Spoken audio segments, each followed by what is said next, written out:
Residential-focused construction company Calgro M3 almost doubled its operating profit in the year to the end of February. That's been attributed, in part, to its focus on converting pipeline projects into construction projects.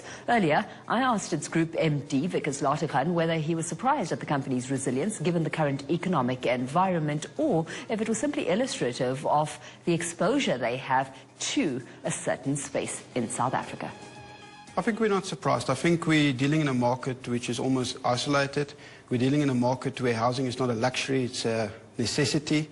So the clients have to buy. Even in the interest rate environment, a person that, after an interest rate increase, a person that could have afforded a 65 square metre house now can afford a 64 square metre house. And he wants to buy a house because he never had a house. So I think we are resilient in the market.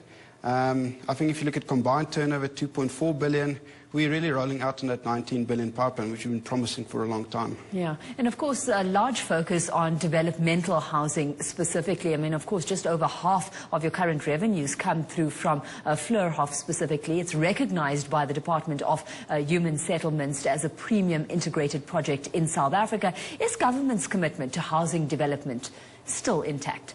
Yes, it is. They're really committed to this market. They're also looking at catalytic projects where they will get more involved in almost not getting specifically involved in the funding, but to fast-track these projects. So if you look at a typical Fleurhof mix, Fleurhof is really bridging the social structures of the past. Fleurhof is really creating social combination where you have government fully subsidized houses right next to a 500,000 rand house, and again creating role models in society. So government might not be necessitated to get involved in the 500,000 rand house, but because of they being able to fast track this project, they're still delivering in terms of their goals in delivering houses to South Africa. Having said that, though, exposure to that segment of the market has come with its a fair bit of challenge within what is becoming an increasingly heated socio-political environment, with community action delaying a couple of your projects along the way. How do you mitigate against risk like that?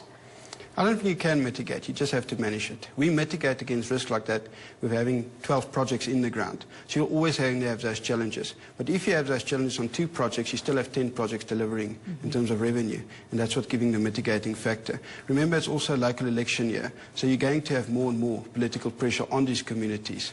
And it's all driven by poverty. It's all driven by work opportunities. Everyone wants to work. We can only give work to so many people.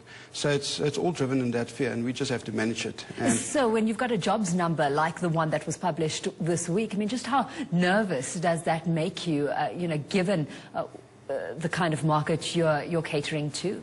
I don't think it will make us nervous. I think it gives us big opportunity. We see the opportunity to create more jobs, to create more houses on an annual basis, and through that creating more and more jobs and contributing towards job creation in this area. So we see opportunity more than it necessarily makes us nervous.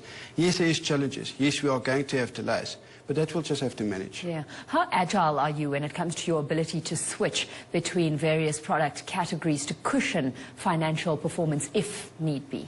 Very agile. I think that's what gives us a big benefit in the market. We're a flexible business model, we're hands-on, and because we're not a contractor to government, we're in partnership with government. So effectively what that means is we're a private developer, we buy the land, we service the land, and then we decide at a very late stage who we sell it to. So if government do have funding available, if they do have budget and they are committed, we'll construct for them. But we can go to the rental market at the same time. We can go to the end user. We can go different income categories to the end users, because a 300,000 rand market is not necessarily influenced by the same factors influencing a 500,000 rand and a 700,000 rand market.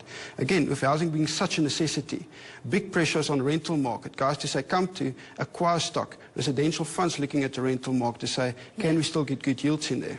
I ask the question because you know all too well what the repercussions can be with overexposure to government, given your experience in Namibia, where all government-funded projects were placed on hold. Is everything back on track on that end? Yes, Namibia is back on track, proceeding well, so let's hope we can keep it like that. Okay, sales at the group's La Vie Nouvelle retirement has been slow. What's been the major hurdle there? The La Vie Nouvelle retirement estate's a new market Calgro ventured into. We paid a lot of school fees. The first 2 years have been very, very slow. I think towards the end of the previous financial year and towards the beginning of the new financial year, we actually managed to start getting that better. And sales the current year to date, from January to where we are now, was equal to the same sales as the last 2 years. So I think we overcome our challenges. We've paid our school fees, unfortunately, but you never get it all right. You say that you're in a steep growth phase as well, but with trading conditions as tough as they are you pursuing some avenues more aggressively than others right now? Yeah, with the flexibility, gives us the option to pursue some avenues. So a lot of pressure in typical election years. You do less work for government. In other years, you do more work for government.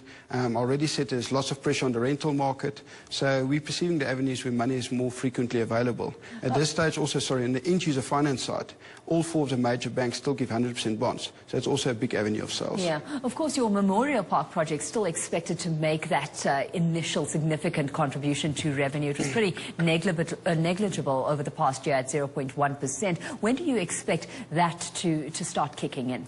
I think it will start kicking in the next financial year already, in the first year. Remember, last year was merely the development phase. We only completed all the development activities during April of this year, basically 2 weeks ago.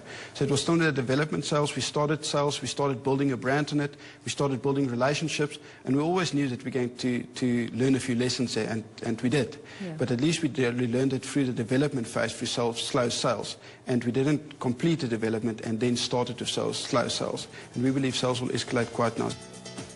Well, that was Calgro M3 Group MD, Wikus Lategaan. After the break, we speak to David Papier from ETX Capital about the EU's call for banks to present contingency plans in the event of a Brexit. Don't go away.